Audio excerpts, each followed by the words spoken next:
Good evening everyone, कैसे हैं आप सभी लोग। So I hope you all are good. मैं स्वागत करती हूँ आपका अपने यूट्यूब चैनल पर मुमताज लॉ क्लासेस।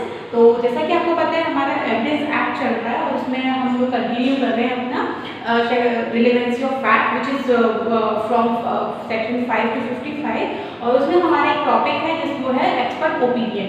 तो एक्सपर्ट ओपिनियन एक्चुअल में क्यों होता है, कहाँ जरूरत पड़ती है, किस तरीके से हम उसे यूज़ करेंगे ये आज हम डिस्कस करेंगे। तो एक्सपर्ट ओपिनियन हम पढ़ेंगे सेक्शन 45 से 51 तक, ठीक है।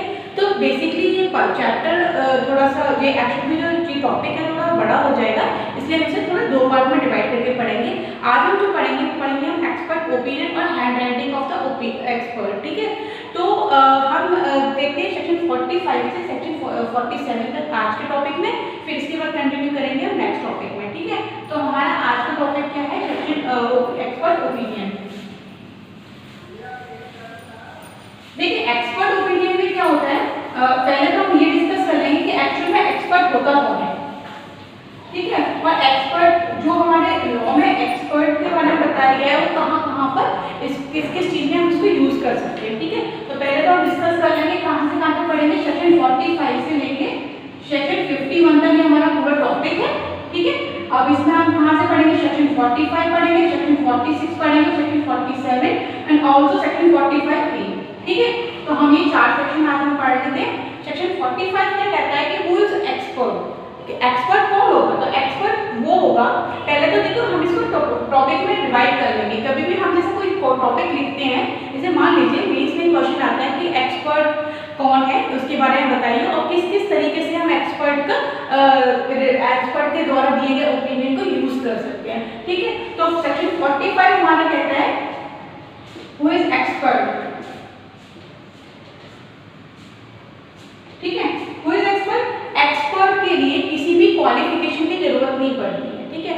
लॉ में मान लीजिए किसी केस में किसी व्यक्ति के लिए हमें जैसे मान लीजिए किसी केस में एक व्यक्ति का केस का ट्रायल चल रहा है, उस ट्रायल में हम किसी चीज़ पे एक आर्ग्यू होता है और वहाँ पे हमारा जो भी प्रोसिक्यूटर होता है वो कहते हैं कि नहीं इस टॉपिक पे किसी एक्सपर्ट की जरूरत है, वही पता पाएगा क्या ये इसके द्वारा लिखा गया है, क्या ये इसके द्वारा बोला गया था, क्या ये इस तरीके से यूज करता था, क्या ये अपने कॉज ऑफ बिजनेस में इस तरीके की चीजें यूज करता था, या हैंड राइटिंग क्या होगी, ठीक है। तो वो जो होगा, जो एक्सपर्ट यहाँ पे बुलाया जाएगा जो बताता है कि ये बात सही है।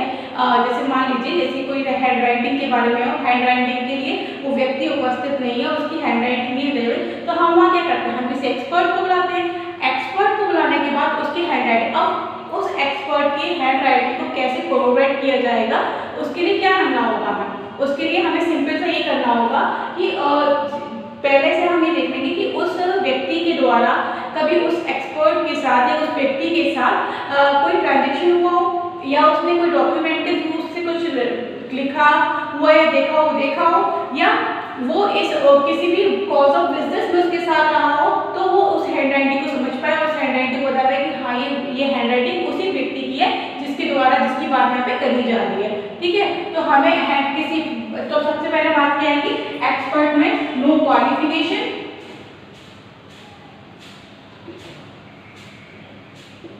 ठीक है। मतलब यहाँ पे किसी भी क्वालिफिकेशन की जरूरत नहीं है किसी एक्सपर्ट को। यहाँ पे एक बहुत ही इंपॉर्टेंट केस है आर वर्सेस माइसूर वाला केस जो है, माइसूर वाला जो केस है उसमें क्या बताया गया है, एक ज्वेलर्स होता है और एक व्यक्ति के साथ मतलब ज्वेलर्स के टॉपिक के ऊपर बात आती है कि ये जो ज्वेलरी है वो रियल है या नहीं है। तो जो एक्चुअल में जो ज्वेलर्स होते हैं उनको पता होता है कि क्या चीज़ सही है क्या चीज़ गलत है, तो उसको दिखाई देते हैं कि ये ज्वेलरी थी जो कि आपकी शॉप से कभी ली गई थी, क्या ये सही है, क्या ये खरा सोना है या नहीं है। तो वो जो अपनी राय रखता है तो वहाँ पे क्या माना जाएगा कि कोई भी व्यक्ति किसी भी कार्य में लगातार लगा रहता है तो जो उसका एक्सपीरियंस जो होता है ना वही उसका एक्सपर्ट ओपिनियन बनता है, ठीक है। तो मेन चीज़ क्या होती है जो उसका एक्सपीरियंस चला आ रहा है किसी भी टॉपिक पर, मान लीजिए कोई इंजीनियर है, मान लीजिए कोई डॉक्टर है, मान लीजिए कोई भी ज्वेलर्स है, कोई भी व्यक्ति जिस फील्ड में लगा हुआ है उसका जो एक्सपीरियंस काउंट हो रहा है, जो एक्सपीरियंस चला आ रहा है वही व्यक्ति उसमें एक्सपर्ट बन सकता है।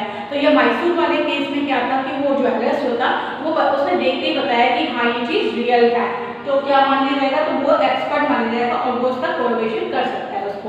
ठीक है, तो यहाँ पे जो उसके द्वारा जो दिया गया ओपिनियन है वो ओपिनियन क्या होगा, वो यहाँ पे रेलेवेंट माना जाएगा। ठीक है, लेकिन एक चीज है, एक्सपर्ट का ओपिनियन होता है, नॉट एन एविडेंस। ठीक है, हमें एविडेंस की जरूरत होती है, ना कि हमें किसी ओपिनियन की। लेकिन किसी भी केस को सॉल्व करने के लिए, किसी भी चीज को सॉल्व करने, मान लीजिए कि जैसे बहुत एक जगह पे बहुत लंबी प्रथा चली आ रही है किसी भी टॉपिक पर, तो वहाँ की प्रथा के बारे में कोर्ट को नहीं पता, कोई एविडेंस नहीं मिलना, तो वहाँ पे हम किसी भी चीज को कैसे डिस्कस करेंगे, तो वो हम कैसे डिस्कस करते हैं, वो हम उसका सॉल्यूशन कैसे निकाला जाता है कि वहाँ के कुछ लोग होते हैं उनको बुलाया जाता है और उनसे उनका ओपिनियन लिया जाता है। तो वहाँ पे जो बहुत बड़े बूढ़े जो होते हैं उनका ओपिनियन लेने के बाद जो चीज़ डिस्कस की जाती है वही वहाँ पे उनका एक्सपर्ट, वही वहाँ पे उसके लिए एक्सपर्ट ओपिनियन मान लिया जाता है। तो यहाँ पे क्या होगा, expert is an opinion not an evidence.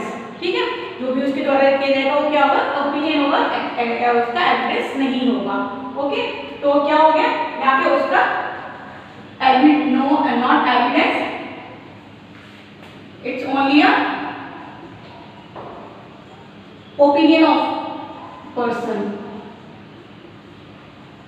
ठीक है, अब एक्सपर्ट का जो ओपिनियन दिया जाता है वो किस किस फील्ड में किया जाता है, तो हमारा डायरेक्ट में जो सेक्शन 45 है वो डिफाइन करता है about art, about science, about fingerprints and about hand writings. ठीक है, ये कुछ टॉपिक है, इनके ऊपर हमें एक्सपर्ट के ओपिनियन की जरूरत पड़ती है। ठीक है, तो इसमें आप इंपॉर्टेंट केसेस देख सकते हैं, चार्ट वर्सेस चार्ट का। ठीक है, इट्स इंजीनियर केस, एक इंजीनियर था जिसको एक बिल्डिंग जो कि क्रैक हो गई थी और उस वहाँ पे काफ़ी लोगों की डेथ कॉज हो गई थी, तो उसके लिए एक इंजीनियर को एज ए एक्सपर्ट बुलाया गया, उसको ओपिनियन दिया गया कि भाई बताओ ये बिल्डिंग क्रैक होने की वजह से या ये बिल्डिंग खुद से क्रैक होने की वजह से टूटी है या कुछ कमी के कारण टूटी हुई है। तो वहाँ पे जो एक्सपर्ट का ओपिनियन था, जो क्रैक जो हुई थी बिल्डिंग को कुछ कमी की वजह से हुई थी, तो वो ओपिनियन को यहाँ पे रिलेवेंट माना गया कि भाई एक्सपर्ट ने बताया है कि ये ओपिनियन मान लिया जाए। ठीक है, तो वो रिलेवेंट माना जाएगा। ठीक है, तो ये कंप्लीट हो गया।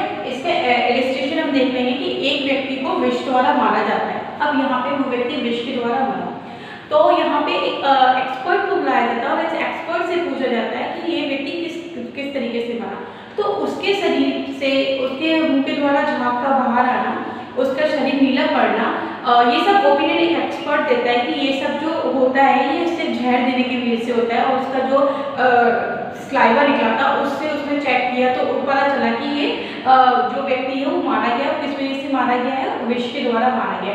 तो जो ओपिनियन उस एक्सपर्ट ने दिया था वो यहाँ पे रेलेवेंट माना जाएगा। ठीक है, अब बात करते हैं, तो आई होप दैट समझ में आ गया होगा सेक्शन 45 एक्सपर्ट किस बारे में बात करता है। तो इसमें मेन पॉइंट क्या है, किसके अबाउट आर्ट, क्या कोई पेंटिंग अगर बनाई गई है तो वो किसके द्वारा बनाई गई है, तो यहाँ पे जो किस तरीके के पेंट यहाँ पे यूज किए गए थे, किस तरीके से यहाँ पे स्केचिंग वगैरह यूज की गई थी, तो वहाँ पे कोई एक आर्ट से रिलेटेड कोई एक्सपर्ट आता है वो बताता है, तो वहाँ पे ये रिलेवेंट माना जाएगा। अबाउट साइंस, जैसे मान लीजिए कोई मैकेनिकल इंजीनियर वाला बंदा है और कोई रोड, जैसे मैंने आपको भी एग्जांपल बताया है एक केस में भी जो डिसाइडेड है चार्ट वाला केस, जिसमें बताया गया कि एक ब्रिज बनना था, वो ब्रिज क्रैक होके गिर जाता है, तो वहाँ पे एक एक्सपर्ट को बुलाया जाता है कि भाई ये ब्रिज कैसे गिरा। तो वो जो उसके एक्सपीरियंस था, जो उसकी लाइफ का एक्सपीरियंस था, जो भी उसने स्टडी की थी, उसके अकॉर्डिंग जो भी वो निकल के आता है वो उसमें यहाँ पे क्या माना जाएगा, मान लिया जाएगा कि भाई जो ये ओपिनियन दिया जा रहा है वो एक ओपिनियन एज ए एविडेंस हम यहाँ यूज कर सकते हैं। ठीक है, तो about science, about art and about foreign law. ठीक है, अबाउट फॉरेन लॉ मतलब जैसे मान लीजिए कोई व्यक्ति बाहर से कोई व्यक्ति आता है और वो अपने कुछ कॉइन्स या जो वहाँ पे चलते हैं डॉलर के बारे में, इसके बारे में कोई भी बात बताता है, तो यहाँ पे अब इंडिया में कोई व्यक्ति और वहाँ बाहर का व्यक्ति, जो फॉरेन स्टडी वाले जो एक्सपर्ट होते हैं उनका जो ओपिनियन होगा वो यहाँ पे रिलेवेंट माना जाएगा, ठीक है। तो about art, science, foreign law and hand writing, about hand writing, इसका मैंने आपको एक अच्छा एग्जाम्पल भी दिया कि मान लीजिए कोई व्यक्ति के कोई लिखकर कोई चीज़ चला जाता है और जैसे किसी के नाम वसीयत करके चला जाता है और वो व्यक्ति मर जाता है। अब यहाँ पे उसकी फैमिली वाले इस चीज़ का ऑब्जेक्शन उठाते हैं, तो यहाँ पूछा जाएगा कि भाई ये जो वसीयत उसने लिखी थी वो खुद उसकी हैंड राइटिंग में थी या नहीं, तो इसके लिए क्या होगा, इसके लिए एक्सपर्ट को बुलाया जाएगा उसकी हैंड राइटिंग को मैच कराने के लिए उस व्यक्ति को तो बुलाया जा नहीं सकता। तो यहाँ पे क्या किया जाएगा, यहाँ पे उस व्यक्ति को उसकी हैंड राइटिंग से जैसे जब भी उसने अपने ट्रांजेक्शन में जो भी कार्य किए होंगे, लाइक जैसे मान लीजिए उसने अपने कॉज ऑफ बिजनेस कोई वर्क किया हो, डॉक्यूमेंट में कुछ आंसर्स किए हों, वो जो हैंड राइटिंग होगी उस वसीयत की हैंड राइटिंग को मिलाने के बाद एक्सपर्ट बता पाएगा कि भाई ये बात बिल्कुल सही है या गलत है, तो कोर्ट यहाँ पे रिलेवेंट मानेगा, ठीक है। तो यहाँ पे जो फैक्ट्स बन के आएंगे वो यहाँ पे क्या होगा, रिलेवेंट फैक्ट माने जाएंगे। तो ये बात होगी हमारे सेक्शन 45 की। तो सेक्शन 45 क्या कहता है कि रूल्स एक्सपर्ट